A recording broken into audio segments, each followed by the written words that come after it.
Nakumbuka tarehe 30 Aprili mwaka huu wa 2026 Jeshi la Polisi Kanda Maalum ya Dar es Salaam lilianza uchunguzi wa kina wa mauaji ya mtu aliyejulikana kwa jina la James Rogers Temba, aliyekuwa mwanafunzi wa mwaka wa pili katika chuo cha usimamizi wa fedha maarufu kama IFM ambacho kipo hapa jijini Dar es Salaam.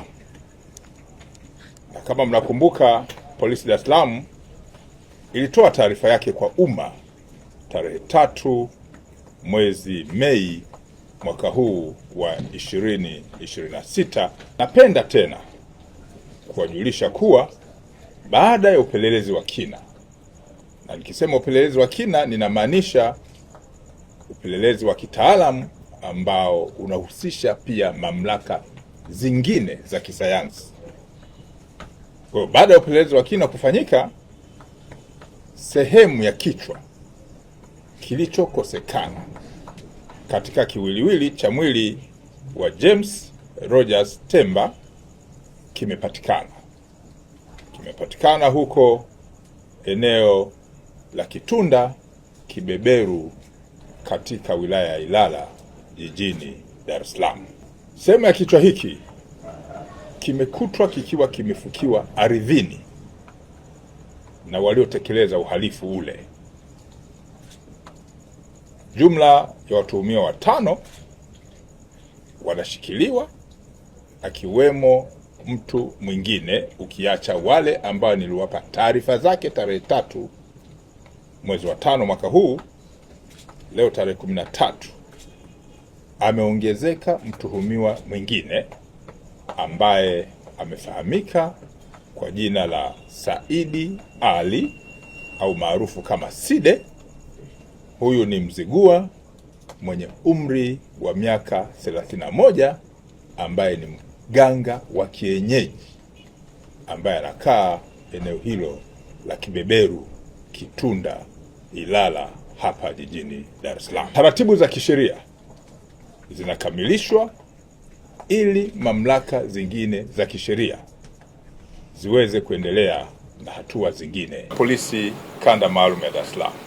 Jeshi la Polisi Kanda Maalum ya Dar es Salaam linaendelea kuwashukuru kwa dhati wananchi na mamlaka zingine za kisheria za uchunguzi wa kisayansi ambazo zimetoa na kuonyesha ushirikiano wao mkubwa na kuwezesha kupatikana kwa taarifa hizi za mafanikio katika uchunguzi wa jambo ambalo lilitokea.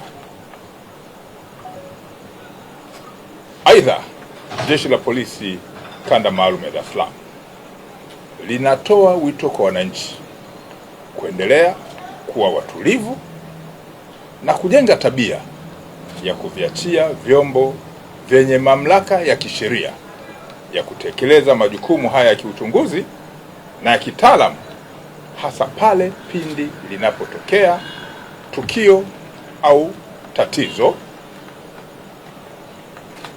na kuwaomba kuacha tabia ya kutoa taarifa za upotoshaji zenye lengo la kuchelewesha upelelezi na kuzua taharuki. Polisi Dar es Salaam inaendelea kulani, narudia, Polisi Dar es Salaam inaendelea kulani watuhumiwa waliotekeleza tukio hili baya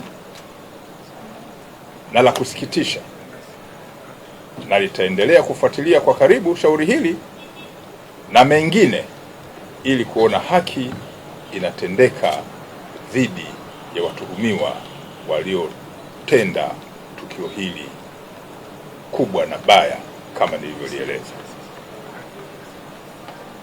Nawashukuru sana kwa uvumilivu wenu.